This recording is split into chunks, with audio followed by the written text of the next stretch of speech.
اس وقت کا لاہور تو جو تھا نا وہ بڑا مزاحیہ سا لاہور تھا. ایک تو یہ کہ میں آپ کو ایک چھوٹا سا واقعہ سنا دوں کہ ٹورنٹن مارکیٹ کے برانڈے میں ہم دو دوست کھڑے تھے, 1968 کی بات ہے. تو میرا دوست کہتا ہے, سپٹمبر کے دن تھے, تو میرا دوست کہتا ہے, اس زمانے میں بارشیں بھی بڑی اچھی ہوا کرتی تھیں, وہ کہتا ہے یار گرمی کا زور لگتا ہے ٹوٹ گیا. ایک بندہ گزر رہا تھا, وہ رکا, مڑا, واپس آیا, موٹی موٹی آنکھیں کھول کے کہتا ہے آہو ٹوٹ گیا, 2 ٹوٹے ہویا 2, اور راوی دے پار پیا, میں ہنے ویخ کے آ رہا. وہ کہہ کے چلا گیا. اس زمانے کے لاہور کے لوگ تو اس طرح کے تھے. تو کوئی مطلب آپ اگر کسی سے راہ چلتے ہوئے مذاق کر دیا کرتے تھے نا, وہ ایک خاص لاہور کا مزاج تھا کہ اگر آپ نے کسی کو جاتے جاتے کچھ مذاقن کہہ دیا تو وہ بھی آگے سے کوئی جگت ہی مارتا تھا. جو باہر سے لوگ آئے نا, گاؤں سے لوگ آئے, جن کو لاہور کا مزاج کا نہیں پتا تھا, انہوں نے آ کے اپنا مزاج جو دیہاتی ٹائپ کا تھا وہ لاہور پہ مسلط کر دیا. اور افسوس کی بات یہ ہے کہ لاہوریوں نے ریزسٹ ہی نہیں کیا, لاہوری اسی میں گھل مل گئے. اب بہت کوئی نادر سی بات ہی ہوتی ہے کہ کوئی بندہ آپ کو مل جائے اور وہ لاہوریوں کو آپ پہچان لیتے ہیں اس کے ریاکشن سے. میں تو پہچان لیتا ہوں کہ یہ اصلی لاہوری ہے. تو باقی لاہور بس جو باہر سے آنے والے تھے, وہ میں ہمیشہ کہتا ہوں کہ پاکستان میں اربنائزیشن نہیں ہو رہی, پاکستان کے شہر رورلائز ہو رہے ہیں. جیسے کراچی رورلائز ہوا, لاہور تو بالکل رورلائز ہو گیا نا, بالکل پینٹو بن گیا. مطلب وہ گاؤں سے آ گئے. اگر کسی کے باپ کے پاس 1 ایکڑ زمین تھی یا دادے کے پاس, تو جب 4 بیٹے اس کے, پھر اس کے 6 بیٹے ہر ایک کے, تو کرتے کرتے ایک پہلی ایک رہ گئی ہر ایک کے پاس. وہ بیچ کے آ کے یہاں 2 مرلے کے کوارٹر ڈال لیے اور مزدوریاں کرنی شروع کر دی. تو وہ اپنے ساتھ ایک مزاج بھی وہی لے کے آئے, جو کہ جس میں تھوڑی سی فرسٹریشن بھی ہے, کیونکہ باپوں سے تو سنتے آئے تھے کہ جی پیچھے تے ساڈے کول تے ایک قلعہ سی زمین دا, اور ادھر آ کے ہم اپنی یاد میں ان کے ایک پہلی ہے جس میں سے مشکل سے 10 کلو کنک نکلتی تھی سال کی. تو وہ پھر ایک فرسٹریشن بھی ہے, تو وہ آ کے انہوں نے لاہور کے مزاج کے اوپر وہ تھوپ دی ہے. تو سلمان صاحب, یہ آپ کو کیا یہ لگتا ہے کہ جو پنجاب کے شہر, جو پنجاب کے چھوٹے شہر ہیں یا پنجاب کے گاؤں ہیں, اور کیا ان میں اس طرح کا ماحول تھا پرانے وقتوں میں کہ ایک مذہبی انتہا پسندی نظر آئے, یہ تشدد نظر آئے؟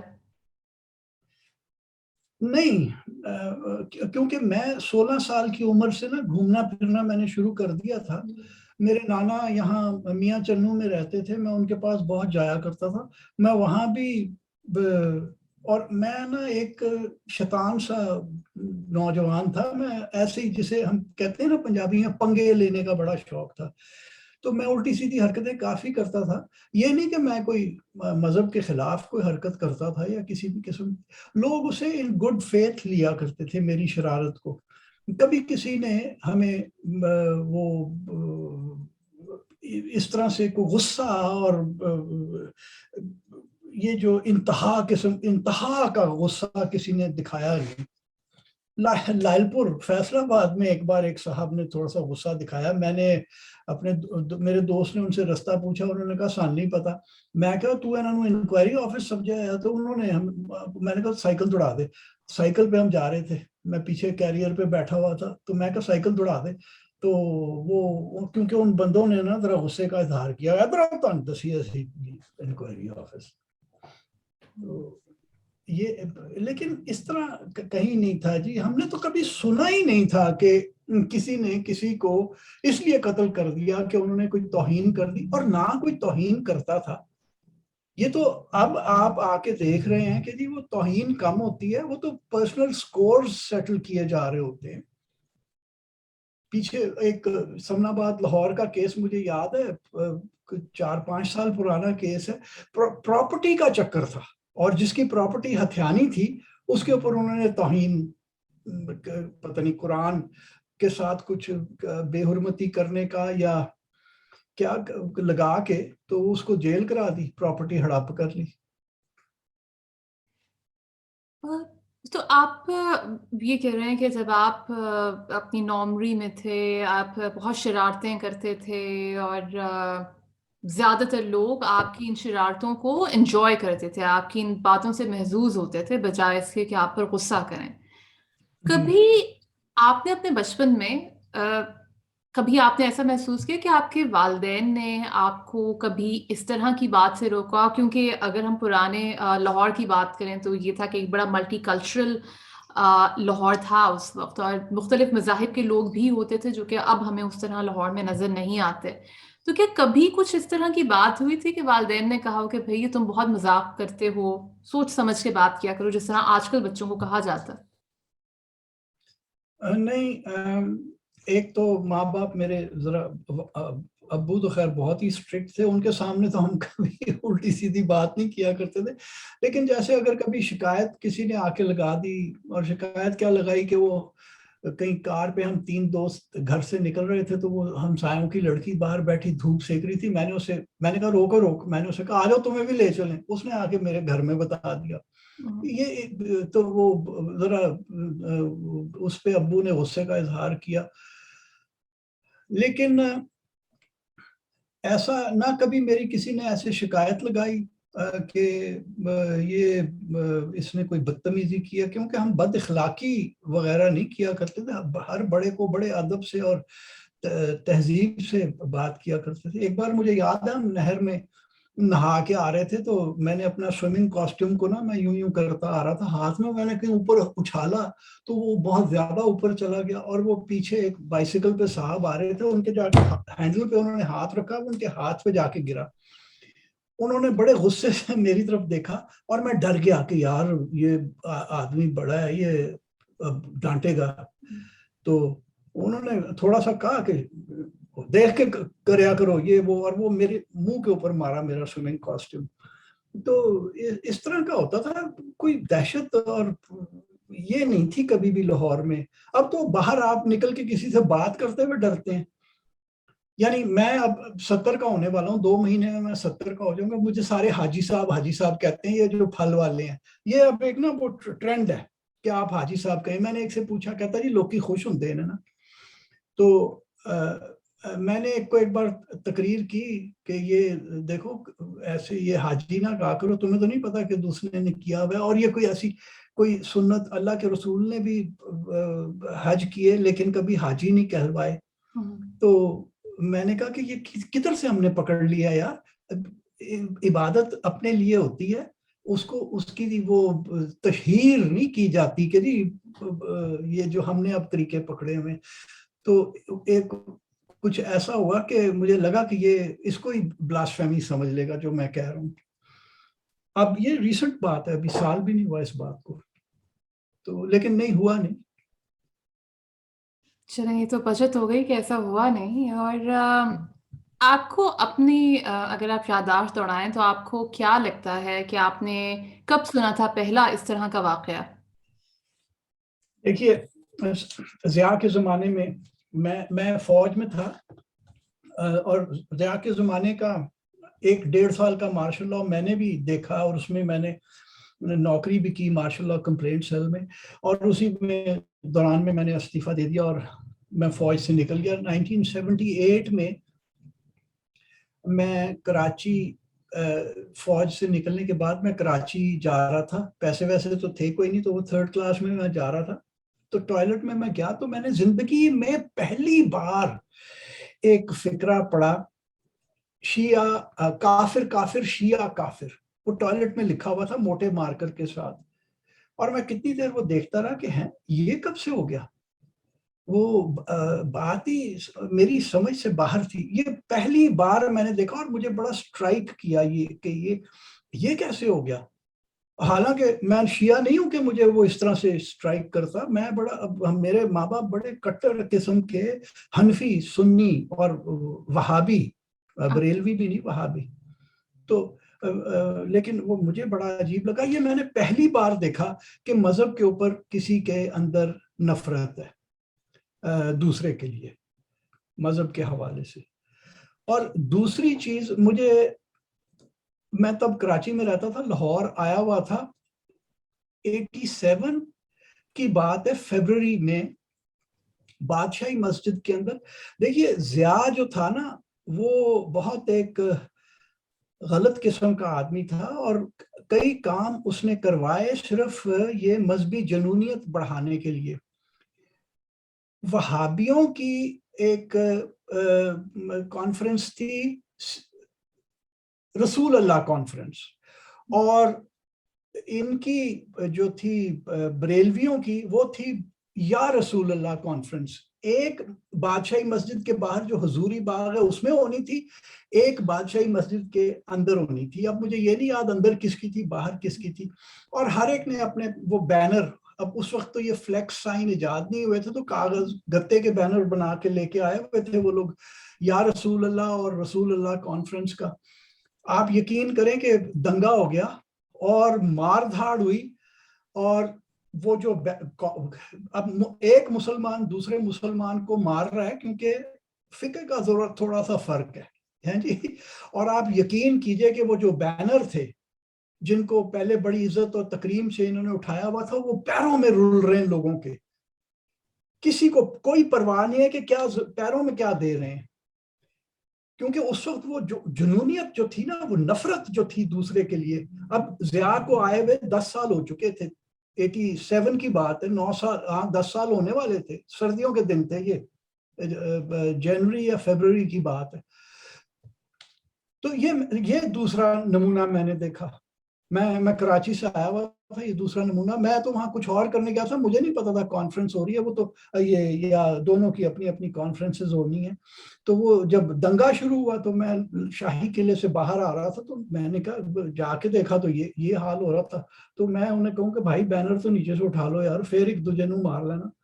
لیکن نہیں, وہ نفرت میں لوگ پاگل ہو جاتے ہیں بالکل. اب یہ شروع ہو چکا تھا اس وقت, ضیاء نے شروع کرا دیا تھا.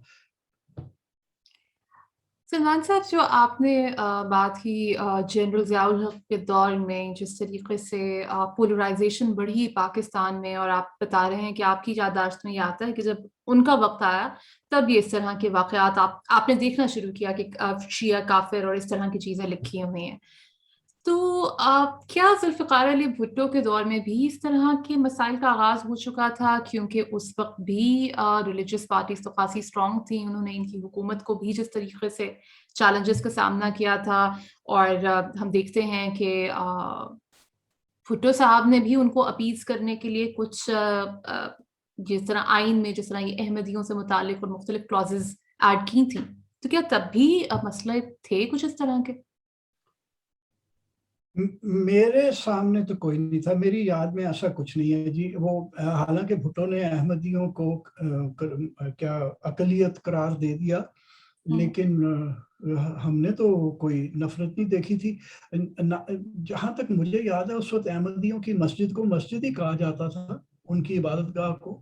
اب آپ اگر ان کی مسجد کو ان کی عبادت گاہ کو مسجد کہہ رہے ہیں تو وہاں بھی آپ کے اوپر, میں نے ایک دوست نے مجھے بتایا شالمی میں کہ کہاں کوئی مسجد کہنے کے اوپر لڑائی ہو گئی گڑی شاہ میں, کہ ان کی وہ مسجد کو اس نے مسجد کہہ دیا تو وہ لڑائی ہو گئی.